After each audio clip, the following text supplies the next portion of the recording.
నమస్తే అండి. నా పేరు రాధాకృష్ణ. హిందూ సేవా సమితి ఎడ్యుకేషన్ సొసైటీ అధ్యక్షుడిని.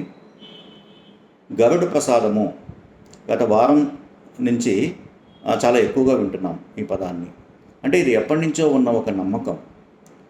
వైష్ణవాలయాల్లో బ్రహ్మోత్సవాలు మొదలైన మొదటి రోజు నాడు గరుత్మంతుడికి నైవేద్యం పెట్టిన ప్రసాదాన్ని కనుక స్వీకరించినట్టయితే సంతానం కలుగుతుంది అన్నది ఎప్పటి నుంచో మన పూర్వీకుల కాలం నుంచి ఉన్న ఒక నమ్మకం.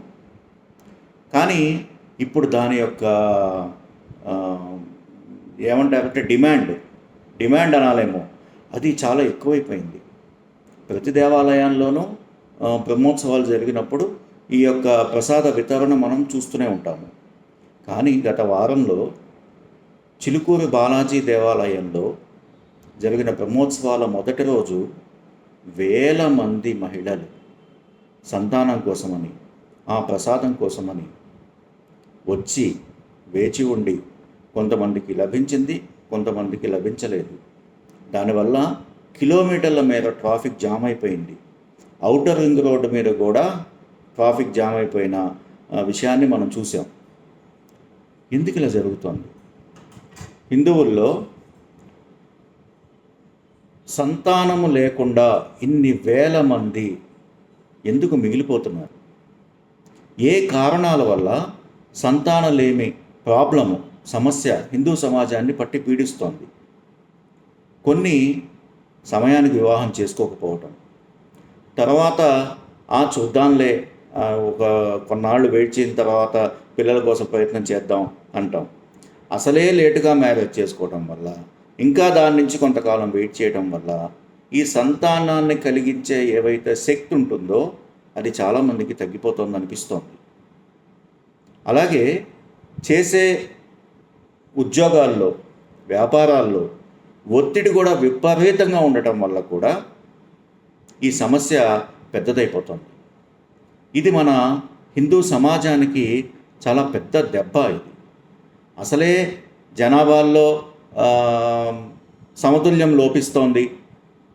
రకరకాల విషయాలు వింటున్నాం మనం. హిందువులు మైనారిటీలు అయితే దేశంలో, ప్రపంచంలో ఏం జరుగుతుందో అన్న దాని మీద పూర్తి అవగాహన అందరికీ వచ్చింది. అలాంటిది స్వయంకృతాపరాధంగా ఇలాంటి యువకులు వాళ్ళ యొక్క తప్పుడు నిర్ణయాలు తీసుకోవడం వల్ల, సరైన ఆలోచన లేకపోవడం వల్ల, ధర్మం పట్ల, దేశం పట్ల, సమాజం పట్ల బాధ్యత లేకపోవటం వల్ల ఇలాంటివి కూడా జరుగుతూ ఉంటాయి.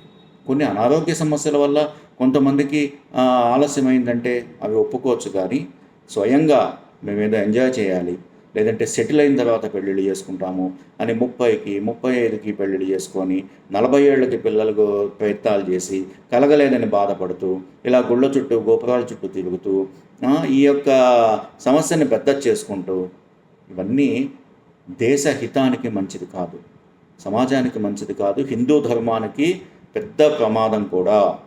కాబట్టి హిందూ యువకులారా ఆలోచించండి. ఒక చెయ్యి దాటిపోయిన తర్వాత, ఒక స్థితి దాటిపోయాక, సమయం మించిపోయిన తర్వాత భగవంతుడి చుట్టూ తిరిగితే అనుగ్రహిస్తాడు ఆయన. భగవంతుడు చక్కగా వాళ్ళకి కావాల్సినవి ఇస్తాడు. కానీ సమయానికి మనం చేయాల్సింది చేయకుండా దేవుడా అని చెప్పి ఆయన చుట్టూ తిరగడం అన్నది ఎంతవరకు సమంజసమో ఆలోచించండి. హిందూ సమాజం మేల్కోవాలి, హిందూ యువత మేల్కోవాలి. పెద్దలు చెప్తున్నారు పాపం, కానీ వినే స్థితిలో పిల్లలు ఉండలేదు. అయినా సరే పెద్దలు తమ బాధ్యతగా అనుకొని మళ్ళీ చెప్పి ఈ సంతానం యొక్క తక్కువ ఏదైతే అవుతోందో సమాజంలో, హిందూ సమాజంలో, దాన్ని మనం సంతానాన్ని పెంచుకునే ప్రయత్నం చేయాలి, ధర్మాన్ని కాపాడుకునే ప్రయత్నం చేయాలి. నమస్తే.